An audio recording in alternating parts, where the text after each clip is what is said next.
Press conference में बहुत बहुत स्वागत है। जैसा कि आपको पता है कि हरियाणा की सरकार ने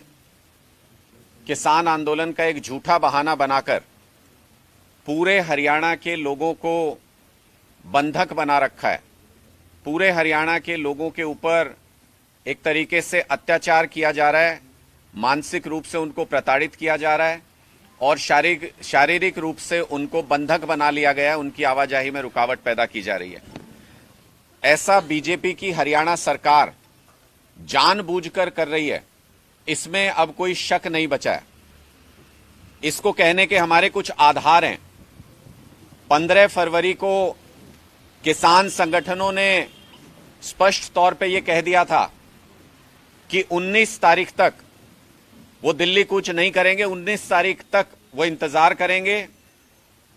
और फिर उसके बाद अगर 19 को बातचीत विफल रहती है तो दिल्ली कूच किया जाएगा। यानी 15 तारीख से 19 तारीख तक सरकार को ये पता था कि किसानों का आगे कूच का कार्यक्रम नहीं है।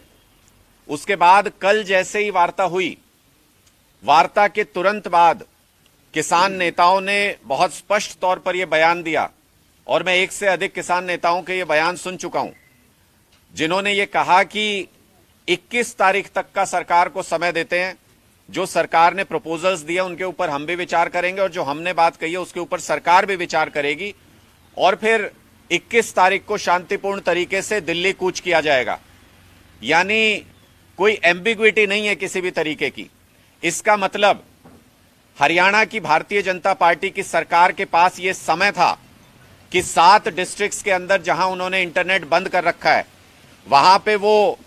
19 तारीख तक जब किसानों का कॉल नहीं था, कोई घटना होने का कोई शक शुबा नहीं था,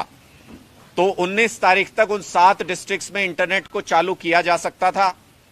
और उसके बाद अब जब यह अनाउंसमेंट किया गया है कि 21 तारीख तक कोई मूवमेंट नहीं है दिल्ली की तरफ, तो 21 तारीख तक भी उन 7 डिस्ट्रिक्ट्स के अंदर इंटरनेट चालू किया जा सकता है। लेकिन सरकार जानबूझकर ऐसा नहीं कर रही,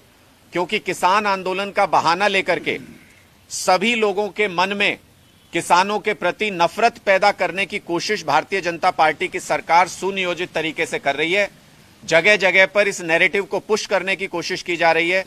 कि किसान आंदोलन की वजह से इंटरनेट बंद है, किसान आंदोलन की वजह से रास्ते बंद हैं, किसान आंदोलन की वजह से सेवाएं बंद हैं और किसानों के प्रति लोगों के मन में दुर्भावना पैदा करने की एक साजिश रची जा रही है। किस तरीके से हरियाणा के लोगों का और हरियाणा के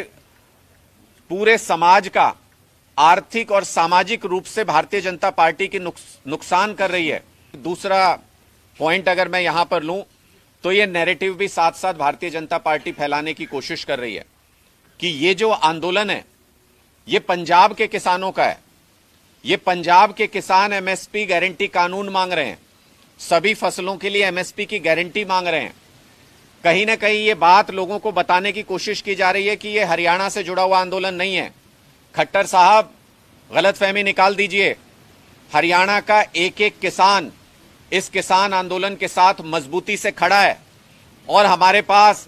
और आपके पास भी सूचनाएं पहुंच रही होंगी। जगह जगह पर अलग अलग खापों ने न सिर्फ मीटिंग करके अपना निर्णय लेना शुरू कर दिया है,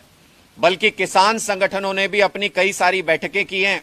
और अब गांव-गांव के अंदर ये चर्चा शुरू हो गई है कि किसान के ऊपर अगर इस तरीके से भारतीय जनता पार्टी की सरकार तानाशाही करेगी तो उसका जवाब देने के लिए हरियाणा के किसान भी सड़कों पर उतरने में देर नहीं लगाएंगे। मैं आपको ये सुझाव देना चाहता हूं कि किसान जब शांतिपूर्ण तरीके से केंद्र सरकार के साथ बातचीत कर रहे हैं, बहुत स्पष्ट तरीके से अपनी टाइमलाइन आपके सामने रख रहे हैं कि कब तक वो दिल्ली कूच का अगला कार्यक्रम करेंगे और उससे पहले भी आपके पास चैनल्स खुले हुए हैं उनसे बातचीत करने के,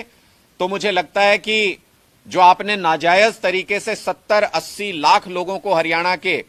इंटरनेट से विहीन कर रखा है, इंटरनेट उनसे छीन लिया है, जो नाजायज तरीके से आपने हरियाणा की 2.25 करोड़ पॉपुलेशन को बंधक बना लिया है,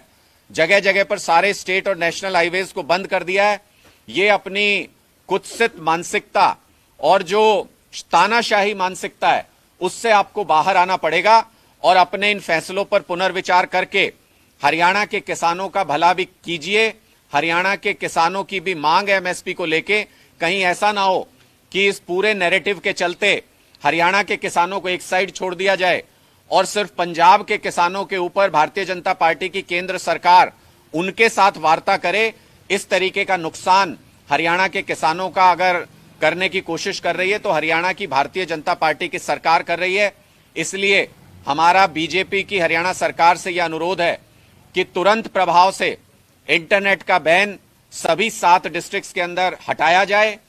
तुरंत प्रभाव से जहां से आवाजाही छोटे वाहनों की मुमकिन है वहां से छोटे वाहनों की आवाजाही को सुनिश्चित किया जाए। और जो ये हाईवे के ऊपर आप परमानेंट डेरा डाल के बैठ गए हैं, इसको तुरंत प्रभाव से हटाया जाना चाहिए। किसानों की मांगों को, किसानों के आंदोलन को बातचीत के जरिए आप उनके समाधान तलाशने की कोशिश करेंगे तो हम भी आपका सहयोग करेंगे। अगर आप किसानों पर दमन करने की कोशिश करेंगे, अत्याचार करने की कोशिश करेंगे तो हम भी आपके खिलाफ सड़कों पर उतरने से गुरेज नहीं करेंगे।